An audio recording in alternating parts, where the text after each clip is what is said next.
दोस्तों, मैं शिवानी साहू, मेरे YouTube चैनल पर स्वागत है आपका।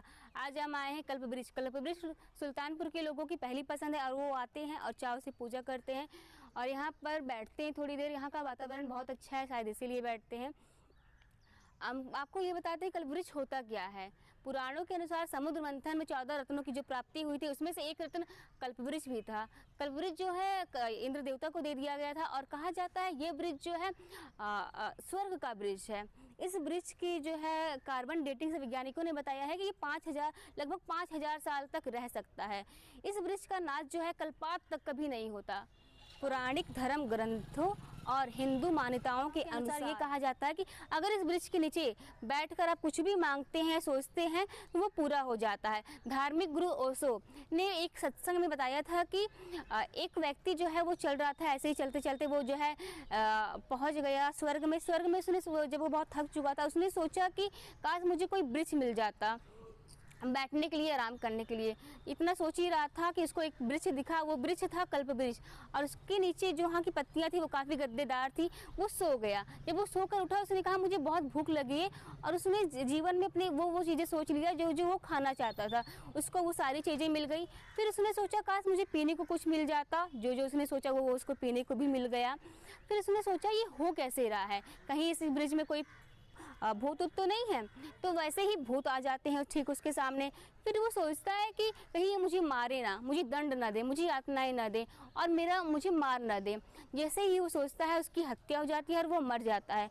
तो इस कहानी से हमें सीखने को ये मिलता है कि आप अपनी लाइफ में, अपने जीवन में जो भी सोचते हैं सब कुछ आपके सोचने पर डिपेंड करता है। आप जो सोचते हैं वो चीज़ें होती चली जाती हैं। अगर जैसे कि जिस प्रकार खेती होती है, खेती में जब तक हम बीज नहीं डालते तब तक हमें फसल की प्राप्ति नहीं होती है। जब हम उसमें बीज डालते हैं और उसमें पानी डालते हैं तभी हमें फसल मिलती है। उसी प्रकार ठीक हमारा जीवन और कल्पवृक्ष भी हमें यही सिखाता है। जब तक हम कुछ सोचते नहीं हैं, अपने दिमाग में कुछ डालते नहीं हैं, तब तक हमें सफलता की प्राप्ति नहीं हो सकती।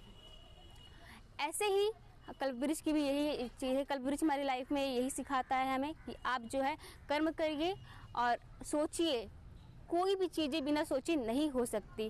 चलिए हम दर्शन करते हैं और यहाँ के पंडित जी से भी बात करते हैं कि ये वृक्ष कब यहाँ पर कैसे लोगों को पता चला कल्पवृक्ष और कब से यहाँ पे पूजा होने लगी। चलिए चलते हैं। तो हम यहाँ पे दर्शन करने आए थे, आपको बताने आए थे कल्पवृक्ष की क्या क्या विशेषता है और भी इत्यादि चीजें। हमारे कल्पवृक्ष का इतिहास क्या है, हमने आपको कई चीजें बताई और हम ऐसे ही वीडियो बना रहे थे और हमें सर मिल गए हैं जो यहाँ पर बीजेपी के उपाध्यक्ष हैं। हम सर से बात करते हैं। सर, आप यहाँ पे दर्शन करने आए हैं? मैं बहुत विगत 10-15 वर्षों से लगातार दर्शन करने आता हूँ। आज भी दर्शन करने। जी सर, आपने कभी कुछ मांगा है कल्पवृक्ष से? निश्चित रूप से मांगा है। मेरे लिए तो मैं कहता हूँ कि हमने इसके संरक्षण में सरकार की योजना के पहले से भी हमने इसमें 7-8 साल पहले ये पेड़ जो है क्षतिग्रस्त हो गया था। उसके लिए सुल्तानपुर के स्थानीय लोगों ने, वहाँ के स्थानीय विधायक लोगों ने, यहाँ की तमाम धार्मिक संस्थाओं ने यहाँ पर श्रमदान करके इस पेड़ को सुरक्षित करने का काम किया था। और मैं इससे बहुत प्रभावित इसलिए भी हूँ कि अभी पीछे 2.5-3 साल पहले मेरे ऊपर गोली से हमला हुआ था। जी सर, वो तो बात पूरी सुल्तानपुर जानता है, आपके ऊपर हमला किया गया था। तो वो लोग पकड़े भी गए थे? हाँ, सब अंदर भी हैं। और मैं ईश्वर के प्रति तो नतमस्तक हूँ भी। और मुझे सौभाग्य मिला कि इस पारिजात वृक्ष की सेवा मैंने की थी और भगवान ने मुझे सशरीर वापस किया। इससे अच्छा मेरे लिए और क्या हो सकता। जी सर, ये बात तो सच है सर। आप मौत के मुंह में से बच के आए हैं और कहते हैं ना कि जब तक ऊपर वाला न जाए तब तक कोई नहीं मार सकता। तो बस वही चीजें थी। तो सर यहाँ पे दर्शन करने आते हैं, वो भी बहुत आस्था है, वो भी बहुत धार्मिक है। तो सर आप किस पार्टी से, आप हमें फिर से बताएंगे हमारे दर्शकों को भी? जरूर। मैं भारतीय जनता पार्टी का जिला उपाध्यक्ष हूँ। आलोक कुमार आर्य मेरा नाम है। एक व्यावसायिक प्रतिष्ठान है, अवंतिका मेरा व्यावसायिक प्रतिष्ठान है। यहाँ तमाम तरीके के धार्मिक अनुष्ठान होते रहते हैं, उसमें सहभागिता करने का अवसर मिलता रहता है। पारिजात इस समय एक मिशन यहाँ पर भी चल रहा है, पारिजात संरक्षित करने के लिए। यहाँ पर सोसाइटी बनी हुई है। अंकित श्रीवास्तव जैसे तमाम बच्चे यहाँ पर निश्चित रूप से आरती भी करते हैं। और दीनबंधु जी ने एक आरती भी बनाई है पारिजात की, बड़ी पॉपुलर आरती है। मैं आपसे निवेदन करूंगा उस आरती को भी जोड़ के देखिएगा तो आपको आनंद आएगा। और मुझे उसमें अवसर मिला। और के धनलक्ष्मी उस समय तत्कालीन डीएम जिलाधिकारी थी, जिसको संरक्षित करने का अभियान सरकार की तरफ से भी चला था। उन्होंने यहाँ उस समय एक अभियान चला के देहरादून से एक टीम बुलवाई थी इसके संरक्षण के लिए। तो वो टीम आई थी, उन्होंने जैसे गाइडलाइंस दिया उस गाइडलाइंस के तहत काम किया सरकार ने और आज ये पेड़ सुरक्षित है। जी सर, चाहते हैं कि ये जो हमारा कल्प वृक्ष है, यहाँ पे जो माहौल है, वो चाहते हैं कि इसे पर्यटन के लिहाज से घोषित कर दिया जाए ताकि रोजगार हो। और हम सर का मत लेते हैं, सर इसमें क्या क्या चाहते हैं? निश्चित रूप से सरकार ने अभी प्रत्येक जनपदों में एक वृक्ष को चिन्हित करने की बात कही कि जो सबसे पुरातन वृक्ष उस जनपद का है, ऐसा सरकार ने योजना बनाई। उत्तर प्रदेश के सभी जनपदों में ऐसा चिन्हांकन कार्य हो रहा है। सरकार उसको डेवलप भी करना चाहती है। सुल्तानपुर के लिए धरोहर है, और क्योंकि पुराणों में भी इसकी चर्चा है कि जब हम समुद्र मंथन में जब चर्चा करते हैं तो उस समय जब 14 रत्न निकले थे, उसमें पारिजात भी निकला था। उस समय जब इसको स्वर्ग ले जा रहे थे तो उसमें से कुछ फल गिर के शरीर पर, इस पृथ्वी पर गिर गए थे, जिसके नाते पूरे विश्व में केवल 3 स्थानों पर पारिजात पाया जाता है। उसमें सुल्तानपुर को भी ये सौभाग्य प्राप्त हुआ है। जी देखिए, हमने सर से बातचीत की है और अब हम ऐसे ही सर से अगर दोबारा कभी मुलाकात हुई फिर सर का पर्सनल इंटरव्यू लेंगे। सर, आप क्या चुनाव भी लड़ रहे हैं? अभी तो पार्टी तय करती है।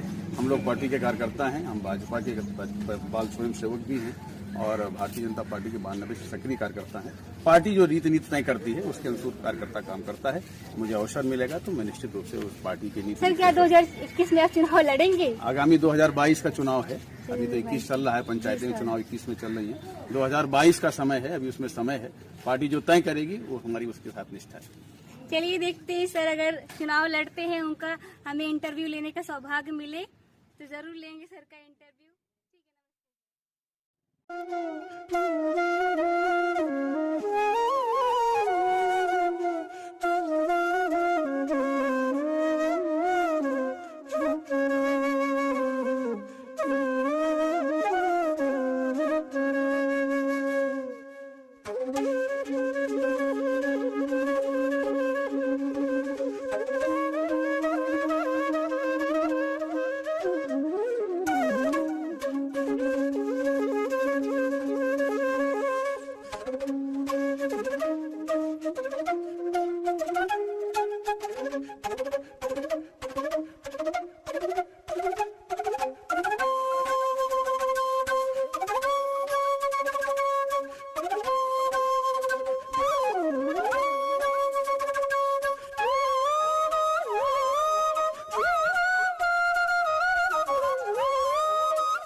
जानते थे, हमने आपको बताया।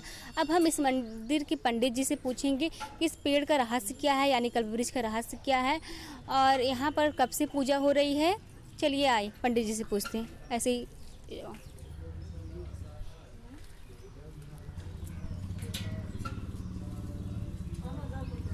देखिए, अब हम पंडित जी से पूछेंगे। नमस्ते पंडित जी। देखिए, हम पंडित जी से पूछते हैं कि पंडित जी इस मंदिर का रहस्य क्या है और ये मंदिर कब से है यहाँ पर, मतलब ये कल्प वृक्ष कब से है यहाँ पर। पंडित जी, आप हमें बताइए कि कल्प वृक्ष कब से है यहाँ पर। द्वापर का है। थोड़ा तेज बोलिए। द्वापर का है। द्वापर का है ये। अच्छा, और क्या क्या जानते हैं आप इस मंदिर के बारे में? ये समुद्र मंथन से लिखा है। कृष्ण भगवान के ज़माने का ये 2 जगह है, एक बाराबंकी, एक अपने सुल्तानपुर में। एमा फूल हो, कली हो, बीजा ना होते हैं। बीज नहीं होते? नहीं, इसका बीज नहीं होता, इसमें से फूल होते हैं, कली होते हैं। तो ये जो पेड़ हमें दिख रहा है ये बहुत सूखा है इस समय। तो पत्ती कब आती है? पत्ती मई जून में पत्ती आती है। और ये हरा भरा कब होता है, किस महीने? हरा भरा मई जून में हरा भरा हो जाएगा। पूरे पत्ती आ जाएगी। अच्छा, तो आप इसमें समय समय पर पानी भी डालते हैं क्या? पानी डालते हैं पानी? रविवार के दिन पानी पड़ा था। कितना पानी ये ले लेता होगा पेड़? 1 टैंकर पानी हर रविवार के दिन पड़ा था। तो कौन डालता है पानी, मतलब कहाँ से आता है 1 टैंकर पानी? नगर पालिका से आवत पानी। नगर पालिका से पानी आता है, तो पैसे से आता है, देख के जाते हैं ऐसे ही? है, बताने पड़ता है, जाके वहाँ भी पानी भेज देते हैं टैंकर से। अच्छा, तो और अगर आपको कुछ जानकारी हो इस पेड़ के बारे में? और नहीं है। जी, देखिए पंडित जी को जो जो पता था उन्होंने हमें बताया। और देखिए यहाँ पर, हाँ, जब मैं छोटी थी मुझे याद है तो ये मंदिर यहाँ पर नहीं बना था, मतलब जैसे कि इतनी यहाँ पे टाइल्स लगाई हैं, पत्थर लगाए हैं, जाली लगाई, यहाँ पे नहीं था, यहाँ पे सिर्फ एक शिव जी की शिवलिंग ही थी। तो पंडित जी ये बताइए शिवलिंग का मतलब कि मंदिर का कब बना? ये उनसे पूछिए, माता जी से पूछ लीजिए। आइए आइए हम दादी से पूछते हैं, पंडित जी को थोड़ा कम पता है तो पूछते हैं दादी से। हाँ दादी बताइए आप कब बना ये मंदिर? ये बेटा ये द्वापर का है जी। और चलता है, हुआ है का हमको जानते नहीं कौन सन कौन रहा है। हाँ। यह है कि 15 साल पूरे इसको पूरे बने हुआ है। तो 15 साल हो गए इस मंदिर को बने। हाँ। और कल्पवृक्ष की पूजा कब से होने लगी यहाँ पर? ब्रज की पूजा से वही, अब भी कोई जानकारी नहीं थी। अब हमारे जब हम यहाँ आने लगे तब वो पूजा चालू हो गया। अब 20 साल हो गया इसे पूजा इस के। मंदिर की देखभाल और इस पेड़ की देखभाल आप ही लोग हम ही करते हैं। जब यहाँ पूरा जंगल था, जंगल साफ करते करते सब भगवान ने पूरा सही कर दिया, सब लोग आने जाने लगे। अब यहाँ पे भीड़ लगने लगी। देखिए दादी कह रही है पहले यहाँ पर कोई नहीं आता था, कोई नहीं जाता था, लेकिन दादी आई यहाँ पर, उन्होंने ही अधिकतर चीज़ें करवाई हैं, जैसे कि मंदिर बनवाना, और लोगों ने भी इसमें सहयोग किया है। तो मतलब मंदिर की देखभाल दादी ही करती हैं। और भंडारा भी जो होता है, अब हर साल भंडारा होने लगा, दोनों टाइम भादों में हुए या शिवरात्रि के अमावस भंडारा होता है यहाँ पे।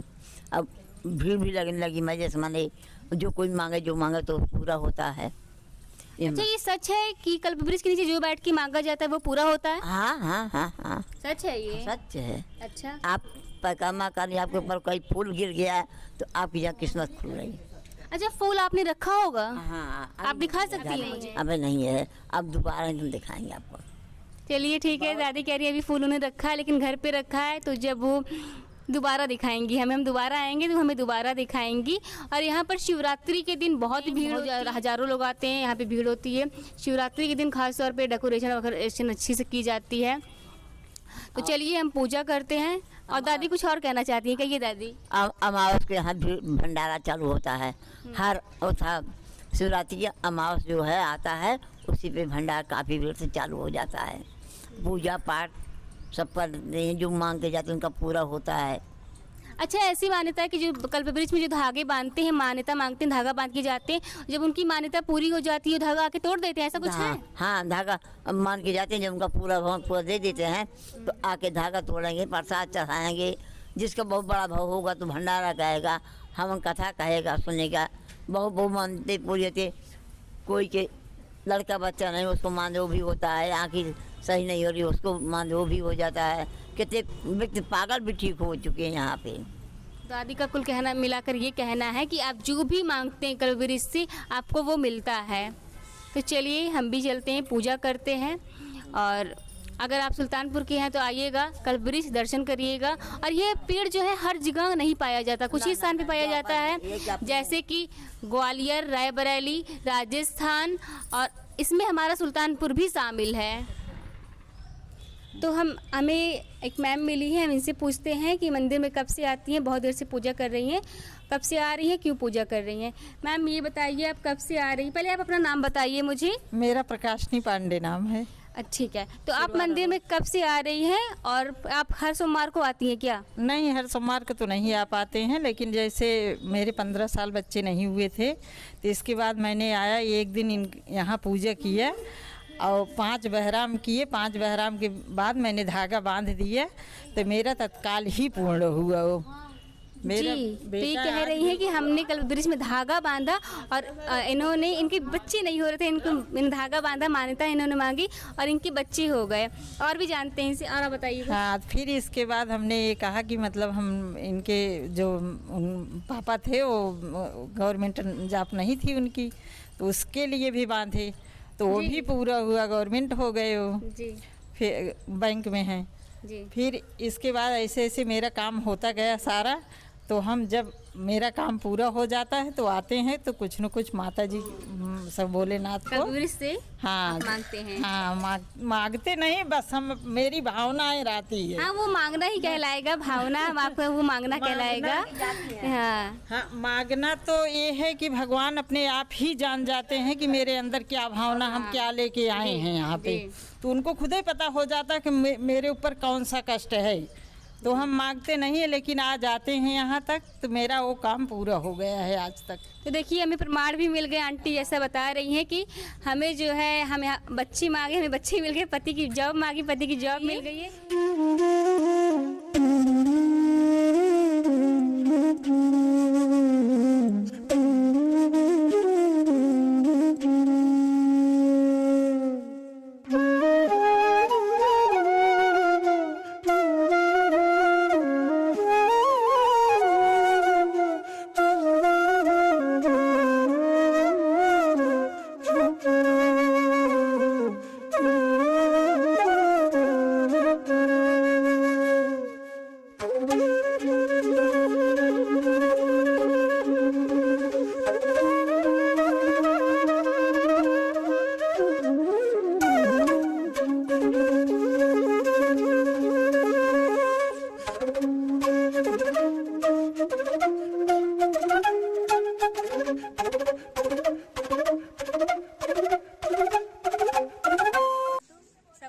सबने बताया कि यहाँ पे जो मान्यता मांगी जाती है वो जरूर पूरी होती है।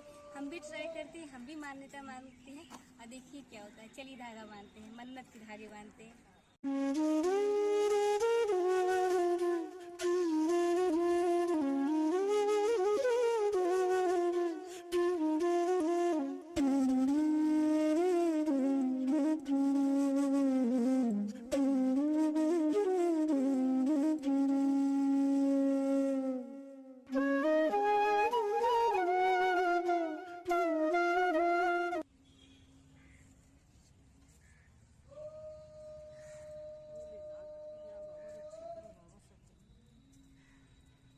देखिए दोस्तों, हमने भी अपनी मन्नत की धागे बांधे हैं और देखिए क्या होता है। दोस्तों, हमने दर्शन किए, हम अंदर गए, हमने आपको उसकी कल्पवृक्ष क्या है, उनकी विशेषता पंडित जी से भी पूछा और भी चीज़ें हमने आपको बताई। और देखिए हम एक चीज़ आपको बताना भूल गए कि कल्पवृक्ष को कई नामों से जाना जाता है। जैसे कि कल्पवृक्ष को पारिजात के नाम से भी जाना जाता है और हमने भी मन्नत मांगी है और देखते हैं हमारी विशेष पूरी होती है या नहीं। आप आसपास के हैं सुल्तानपुर के तो आइए और दर्शन कीजिए। देखिए दोस्तों, अगर आप मेरी वीडियो को पहली बार देख रहे हैं तो मेरे चैनल को पहले सब्सक्राइब करें,